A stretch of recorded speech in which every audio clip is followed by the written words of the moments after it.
بل وأشرف منه يا سيدي خير النبي.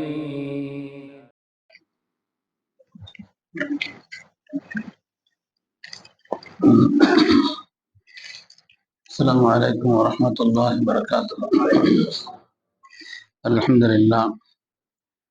لله العظيم القدرة والشان، شديد البطش والبرهان، حافظ الدين والقرآن. ما شاء الله كان، ما لم يشاء لم يكن، لا حول ولا قوة إلا بالله. إن أريد إلا الإصلاح ما استطعت، وما توفيقي إلا بالله، عليه توكلت وإليه أنيب. سبحانك لا علم لنا إلا ما علمتنا، إنك أنت العليم الحكيم. قال الله سبحانه وتعالى في القرآن الحميد: بسم الله الرحمن الرحيم. ويطعمون الطعام على حبه مسكينا ويتيما وأسيرا، إنما نطعمكم لوجه الله لا نريد منكم جزاء ولا شكورا، إنا نخاف من ربنا يوما عبوسا قمطريرا. ووقاهم الله شر ذلك اليوم ولقاهم نظرة وسرورا. وقال النبي صلى الله عليه وسلم: أفشوا السلام وأطعموا الطعام وصلوا الأرحام وصلوا بالليل والناس نيام تدخلوا الجنة بسلام. وكما قال عليه الصلاة والتسليم. கண்ணியமிக்க முஃமினீன்களே, அல்லாஹ்வின் நல்லடியார்களே, அருமை நாயகம் ஸல்லல்லாஹு அலைஹி வஸல்லம் அவர்களின் பாக்கியம் நிறைந்த உம்மத்துமார்களே, ரப்பு சுப்ஹானஹு வ தஆலா அவனுடைய மேலான கட்டளையை, ஜும்மாவுடைய ஃபர்தை நிறைவேற்றுவதற்காக ஒன்று சேர்ந்திருக்கக்கூடிய நம் எல்லோரையும் அல்லாஹ் கபூல் செய்திருந்தான். ரப்பினுடைய மேலான திருப்தியை நம்முடைய வாழ்வில் லட்சியமாக கொண்டு இந்த உலகத்தில் அதற்கு ஏற்ப வாழ்ந்து காண்பித்த வல்லல் முஹம்மது ரசூலுல்லாஹ் ஸல்லல்லாஹு அலைஹி பரிசுத்தமான வழியில் நின்று இரு உலகத்திலும் வெற்றி பெற்ற சாலிஹீன்கள், அருளாளர்கள், வலிமார்கள், நாதாக்கள், நல்லோர்களின் கூட்டத்தில் அல்லாஹு தஆலா நம்மையும் நம்மை சார்ந்தவர்களையும் கபூல் செய்தார்கள்.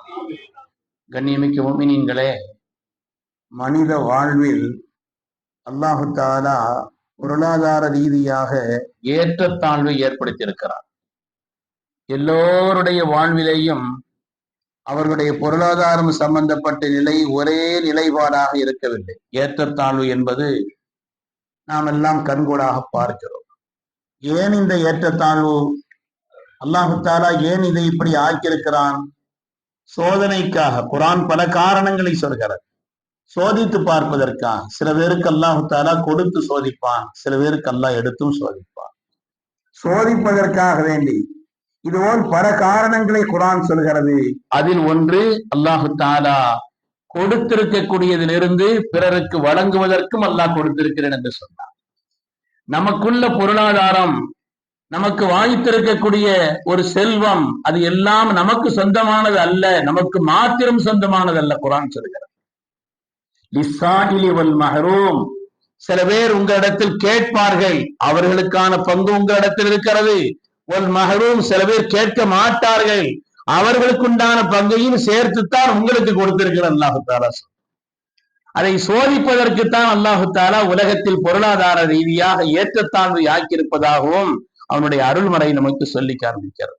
கண்ணியமானவர்களே, நமது உயிரின மேலான கண்மணி முஹம்மது ரசூலுல்லாஹி ஸல்லல்லாஹு அலைஹி வஸல்லம் மதீனா முனவ்வரா சென்ற உடனே, அந்த புனித பூமிக்கு உள்ளே நுழைந்த உடனே அவர்கள் செய்த முதல் ஹுத்பா, வரலாற்று சிறப்புமிக்க முதல் ஹுத்பா. அவர்கள் குறிப்பாக 4 விஷயங்களை சொன்னார்கள். ஒவ்வொன்றுமே நம்முடைய ஈமானுடைய வாழ்விற்கு உரமூட்டக்கூடிய காரியங்கள். வெளிப்படையாக சாதாரணமானது போல் தெரிந்தாலும் கூட நம்முடைய ஈமானிய வாழ்வுக்கு உரம் ஊட்டக்கூடிய, வலிமையை தரக்கூடிய மகத்தான விஷயங்கள்.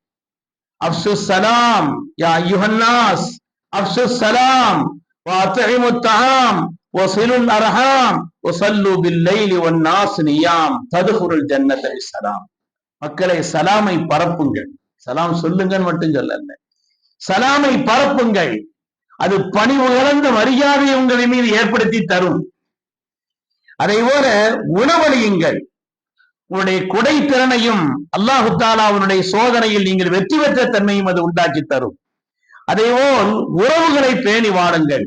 சமூகத்தினுடைய எல்லா நல்லுறவுகளுக்கும் அடித்தளமானவர்களை கவனம் செலுத்துங்கள். தஹஜ்ஜுதில் தனி கவனம் செலுத்துங்கள்.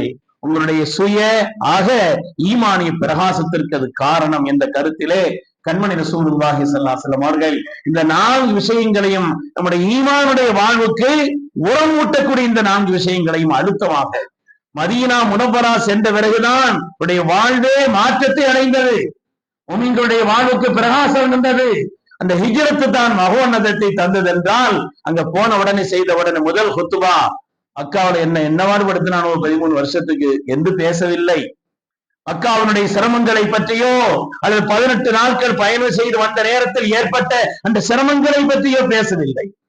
நம்முடைய ஈமானுடைய வாழ்வுக்கு உரமூட்டக்கூடிய காரியங்களை அங்கே பேசினார். திருமக்களே, அதிலே உணவளித்தல் குர்ஆன் பல இடங்களில் அதை பல விதத்தில் சொல்லி காண்பிக்கிறது.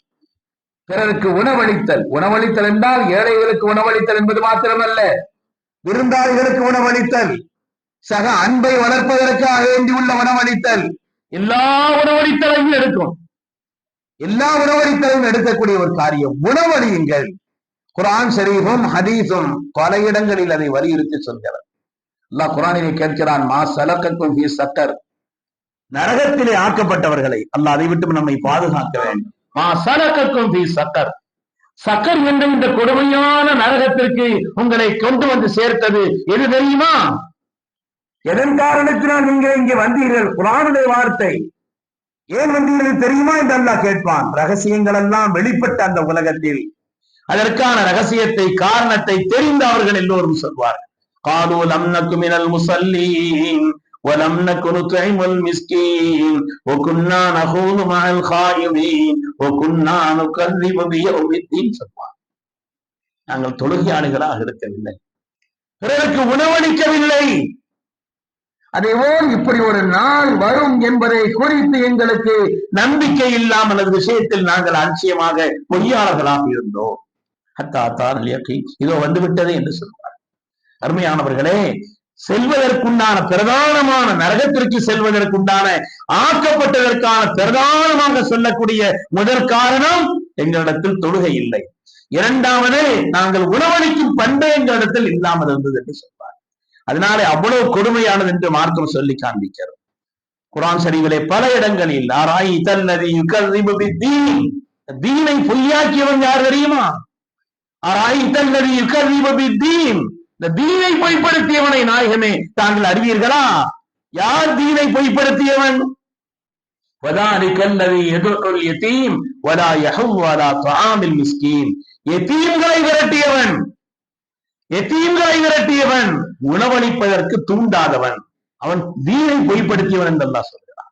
தீனை பொய்யாக்குவது என்பதை வெளிப்படையாக சில நம்பிக்கைகளை இல்லாமல் இருப்பதும் செயல்களை செய்யாமல் இருப்பதும் மறுப்பதும் தான் பொய்யாக்குவது என்று சொல்லலாம். ஆனால் அல்லாஹ் சொல்லக்கூடிய காரணம் அதுவல்ல. நீங்கள் யதீம்களை, அந்த பாவப்பட்டவர்களை, இறக்கப்பட வேண்டியவர்களின் மீது இரக்கமில்லாமல் இருந்தீர்கள். அதே போல் உணவளிக்கும் தன்மை உங்களிடத்தில் இல்லாமல் இருந்ததும் தீனை பொய்யாக்கியதன் அடையாளம் என்று அல்லாஹ் குர்ஆனில் சொல்கிறார். அதிலேயும் குறிப்பாக பசி கோரமானது திருமக்கள், வலிமிக்கது. பசி என்பது இருக்கிறதே சாதாரணமானதல்ல. மனிதனை தன்னுடைய நிலையிலிருந்து கீழறங்க செய்துவிடும். பசி என்பது தன்னுடைய ஸ்தானத்திலிருந்து ஒரு மனிதனை கீழறங்க செய்துவிடும். பசி வந்தால் மானம், குலம், கல்வி, காமம், அழகு, அறிவு, அதேபோல தானம், தரம், முயற்சி, குடிவாரம் என்று எல்லாம் பத்தும் பறந்து போகும் என்று சொல்கிறார்கள். எல்லாம் போய்விடும். பசி வந்து விட்டது என்று சொன்னால் ஒன்றும் தெரியாது. கொஞ்ச காலத்திற்கு முன்னாலே வறுமையினுடைய கோரப்பிடியில் சிக்கியுள்ள சோமாலிய நாட்டிலே பசியினுடைய கோரத்தினால் சாவின் விளிம்பிலே இருந்த வயிறு மெலிந்த, வயிறு உள்ளே சென்று விட்ட, உடல் மெலிந்த ஒரு சிறுவன், அவன் செத்தால் அவனை சாப்பிடுவதற்கு காத்திருக்கக்கூடிய ஒரு கடுகு, இந்த இரண்டையும் சேர்த்து தத்துரூபமாக ஒரு படம் பிடித்தார் ஒரு போட்டோகிராஃபர். இரண்டையும் தத்துரூபமாக உலகத்திலே முதல் தரமான அந்த ஒரு படமாக கருதப்பட்டது. ஆனால் போட்டோ எடுத்த அந்த போட்டோகிராஃபர் இருக்கிறாரே, அவர் மூத்தாகி விட்டார், இறந்துட்டார். இந்த கோரத்தை கண்டு பசி என்பது அவ்வளவு கொடுமையானது. பசி என்பது அவ்வளவு கொடுமையானது பெருமக்களே. அதனாலே உணவளித்தலை மார்க்கம் பல இடங்களில் சொல்லி காண்பிக்கிறது. குர்ஆனிலே இவ்வளவு வலியுறுத்தி சொல்லப்பட்ட விஷயங்கள் ஸல்லல்லாஹு மதீனாவின் முதல் குத்துபா என்றால் சாதாரணமானதல்ல. நம்மை வாழ்த்துபவர்கள், பாராட்டுபவர்கள், பிரியமுள்ளவர்கள் என்பது மாத்திரமல்ல, நம்மை எதிர்த்தாலும் கூட அவர்கள் பசி உள்ளவர்களாக இருந்தால் அவர்களுக்கான உணவை அளிக்கிறார். நமக்கு பிடிக்காதவர்களாக இருந்தாலும் குர்ஆன் ஒரு வரலாறை சொல்லும். சய்யிதுனா அபூபக்கர் சித்திக் ரலியல்லாஹு அருமையான மகனார், நம்முடைய மேன்மைமிக்க தாய், அல்லாஹ்வுடைய ரசூலின் துணைவியார் அன்னை ஆயிஷா நாயகி ரலியல்லாஹு அன்ஹா, அவர்கள் மீது ஒரு இட்டுக்கட்டு செய்யப்பட்டது. அந்த இட்டுக்கட்டிலே பல பேர் தெரியாமல் விழுந்து விட்டார்கள். அதிலே ஒருவர் மிஸ்தர். யார் அந்த மிஸ்தர்? அதில் சித்திக்குல் அக்பருடைய பொருளாதாரத்தில் தன் வாழ்வை கழித்தவர். இவருடைய எல்லா விதமான குடும்பத்தின் காரியங்களையும் பொறுப்பேற்றுக் கொண்டவர்கள் சித்திக்குல் அக்பர் அவர். ஆனால் இந்த அவர்வரை, இந்த இட்டுக்கட்டை பரட்டியவர்களில் ஈடுபட்டவர்களில் புஸ்தகம் இருக்கிறார் என்று கேள்விப்பட்டு, தகப்பனார் அல்லவா, ரசூலுடைய அருமை துணைவியாரின் மீது அல்லவா இப்படிப்பட்ட ஒரு களங்கம் சுமத்தி விட்டார் என்று வேதனைப்பட்டு கொடுத்த அந்த உதவியை, அவருக்கான உணவு ரீதியான அந்த உணவையை நிறுத்தினார். அந்த உதவியை நிறுத்தினார். அல்லாஹ் ஆயத்திறக்கினான். அல்லாஹ் அருள்மறையிலே கேட்டான், அலா துஹிப்பூன யக்ஃபிரல்லாஹு லக்கும், அல்லாஹ்வுடைய மன்னிப்பை நீங்கள் பிரியப்படவில்லையா என்று கேட்டுவிட்டான். அல்லாஹ்வுடைய மன்னிப்பை நீங்கள் பிரியப்படவில்லையா? தண்டனை கொடுப்பதற்கு தகுதியானவர்களாக இருந்தாலும் கூட, உங்களை வாழ்த்தாமல் வசைபாடுபவர்களாக இருந்தாலும் கூட, அவர்கள் பசித்திருந்தால், அவர்கள் தேவையுடையவர்களாக இருந்தால், அவர்களுக்கும் நீங்கள் உணவளிப்பது என்பது உங்களுக்கு ரப்பின் மன்னிப்பை தேடித்தரும் என்று அருள்மறை சொல்கிறது என்றால் அது எவ்வளவு முக்கியமானது திருமக்கள். இது எவ்வளவு முக்கியமானது என்பதை நாம் எண்ணி பார்க்கிறோம். குர்ஆன் ஷரீஃபிலே அல்லாஹ் தஆலா பசியானவர்களுக்கு உணவளித்து மேன்மைப்படுத்திய அன்சாரிகளை பாராட்டி சொல்வான் குர்ஆனில். இந்த தீன் நிலை என்றது அந்த அன்சாரிகளால் மதீனத்து அன்சாரிகளால். வயுஸிரூன அலா அன்ஃபுஸிஹிம் வலவ் கான பிஹிம் ஹஸாஸா, அவர்களுக்கு தேவை இருந்தாலும் கூட தங்களை விட மற்றவர்களை தேர்ந்தெடுத்தார்கள் என்று அல்லாஹ் பாராட்டுகிறார். பெரிய வசதி இருக்கணும், வாய்ப்பு இருக்கணுங்கிறது இல்லை, நமக்கு இருப்பதில் பிறருக்கு பங்களிப்பு, அவ்வளவுதான். வயுஸிரூன அலா அன்ஃபுஸிஹிம், தங்களை விட தேர்ந்தெடுக்கிறார்கள். அவர்கள் தங்களுக்கு தேவை இருந்தாலும் கூட இந்த அல்லாஹ் தஆலா உலகத்தில் அன்சாரிகளை போல ஒரு உதவியாளர்கள், இந்த தீனுக்கு உதவி செய்த பெருமக்கள் யாரும் இல்லை என்பதை அல்லாஹ் தஆலா சொல்லி காண்பித்தார். சூரத்து தஹ்ரி, வயுத்இமூன தஆம அலா ஹுப்பிஹி, ரப்பின் மீது கொண்ட பிரியத்தினால் உணவளித்தார் என்ற ஒரு ஆயத்து தொடங்குகிறதே. ஹஜ்ரத் இமாம் குர்துபி ரஹ்மத்துல்லாஹி அலைஹி உள்ளிட்ட முஃபஸ்ஸிரீன்கள், குர்ஆனுடைய விரிவுரையாளர்கள் இந்த ஆயத் ஹஜ்ரத் சய்யிதுனா அலி இப்னு அபீ தாலிப், சய்யிதத்துனா ஃபாத்திமா ரலியல்லாஹு அன்ஹா அவர்கள் விஷயமாக இந்த ஆயத்து வந்தது என்று சொல்வார். 3 நாட்கள் தொடராக நோன்பு வைத்தார்கள். அல்லாஹ் தஆலா சோதனைக்காக நோன்பு திறக்கும் நேரத்தில், நோன்பு திறக்கக்கூடிய அந்த நேரத்தில் பசித்து யாசகம் கேட்டு நிற்கிறார்கள். யாசகம் கேட்டு சொல்கிறார், மிஸ்கீனன் யதீமன் வாசீரா, ஒரு கைதி, ஒரு யதீம், ஒரு மிஸ்கீன். வாசலில் ஒவ்வொரு நாளும் ஒருவர் வந்து அல்லாஹ்வுடைய திருநாமத்தை சொல்லி கேட்கிறார்கள். அவர்கள் உணவளித்தார். அல்லாஹ் அதை பாராட்டி ஆயத்திறக்கினான். நாம் உணவளிப்பது அல்லாஹ்வுக்காக, எந்த விதமான பகரத்தையும் அவர்களிலிருந்து நன்றியை கூட எதிர்பார்க்க கூடாது என்று வார்த்தை சொல்கிறார். இதற்கு அல்லாஹ் கொடுக்கக்கூடிய கூலி என்ன? வஜஸாஹும் பிமா ஸபரு ஜன்னத்தன், அல்லாஹ் தஆலா இதற்காக சொர்க்கத்தை பகரமாக கொடுக்கிறான் என்று சொல்றார். தேவையானவர்களுக்கான உணவளிப்பது என்பது எவ்வளவு மகத்துவமானது என்பதை குர்ஆன் ஷரீஃப் நமக்கு சொல்லிக்காட்டு. ஸல்லல்லாஹு அலைஹி வஸல்லம் ஒரு ஆளு ரொம்ப கனமான வயிறு பெருத்த ஒரு ஆள் வந்தார். வயிறு பெருத்து இருக்கிறவங்க, கனமா இருக்கிறவங்க கூட ரொம்ப சாப்பிடணுங்கிறது இல்லை. சில பேர் ரொம்ப ஒல்லியா இருப்பாங்க, நிறைய சாப்பிடுவாங்க. சில பேர் ரொம்ப கனமா இருப்பாங்க, அவங்க கம்மியா சாப்பிடுவாங்க. அது அளவுகோல் அல்ல. சில பேர் ரொம்ப ஒல்லியா இருப்பாங்க, ஆனா கணக்கு இல்லாம இருக்கும். சில பேர் ரொம்ப கனமா இருப்பாங்க, ரொம்ப கம்மியா சாப்பிடும், அது அல்ல. ஆனால் இவர் சாப்பிட்டு அதன் வழியாக உடல் பெருத்தவர். அப்படி ஆள் ஸல்லல்லாஹு தெரியும் இல்லையா? அப்படி ஒரு ஆளுங்கிறதுனால ஸல்லல்லாஹு அவருடைய வயிறுல கை வைத்து சொன்னாங்க, லவ்கான ஹாதா ஃபீ கைரி ஹாதா லகான கைரல் லக்க, இங்க உள்ளது வேற ஒரு இடத்துல இருந்தா உங்களுக்கு நன்மையா இருந்திருக்குமேன்னு சொன்னாங்க. உங்களுக்கு ஆரோக்கியமா இருந்திருக்குமே, இங்கே கொண்டு போய் இவ்வளவு அடைத்து வைத்திருக்க, அது உங்களுக்கு இடையூறாக இருக்க, இது பிறருக்கு உபகாரமாக இருக்குமே நீங்கள் கொடுத்திருந்தால் என்ற கருத்தில் சொல்வார். அருமையானவர்களே, ஏழைகளுக்கு என்று மாத்திரமல்ல, விருந்தினர்களுக்கு மார்க்கம் சொல்கிறது. அல்லாஹ் தஆலா ஏழைகளுக்கு மட்டும் என்று சொல்லவில்லை. விருந்தினர்களாக இருந்த ஒரு காலத்திலெல்லாம் விருந்தாளிகள் வீட்டுல வந்தா பாக்கியமா கருதப்பட்டது. இன்று பெரிய பாரமாக இருக்கிறது. விருந்தாளிகள் வந்தாங்கன்னா மகிழ்ச்சி இருக்கும், வீட்டினுடைய சூழலே நன்றாக இருக்கும், அழகாக இருக்கும். கல்யாண நேரங்கள்ல எல்லாம் வீட்டுல உணவளிப்பதற்கு, உறவுகளை சேர்த்த அந்த நேரத்தில் உணவளிப்பதை சந்தோஷமா கருதுவார். இப்பொழுது அதுவெல்லாம் பகைக்கு காரணமாக ஆகிவிட்டது. அதனால இந்த உணவளித்தல் என்பது சாதாரணமானது. அருமையானவர்களை, பொதுவாக இந்த உணவளித்தல் என்பதை மார்க்கம் பல்வேறு நிலைகளில் சொல்லி காண்பித்தது. சொர்க்கத்தை தருவதற்கு காரணம், உலகத்திலே அஹப்புல் அமால், ரப்புக்கு மிக பிரியமான அமலும் சிறந்த அமல் எதுவும் என்று கேட்ட பொழுது ஸல்லல்லாஹு அலைஹி வஸல்லம் எண்ணி சொன்ன அமல்களிலே உணவளிப்பதை சொன்னார். ஹஜ்ஜிலே சிறந்த ஹஜ் எது நாயகம் என்று கேட்டார்கள். ஸல்லல்லாஹு அலைஹி வஸல்லம் சொன்னார்கள், பிர்ருல் ஹஜ்ஜி தஆமு தஆமு தீருல் கலாம். ஹஜ்ஜிலே சிறந்த ஹஜ் என்பது பிறருக்கு உணவளிப்பதும் நல்ல வார்த்தைகளை பேசுவதும் சொன்னார்.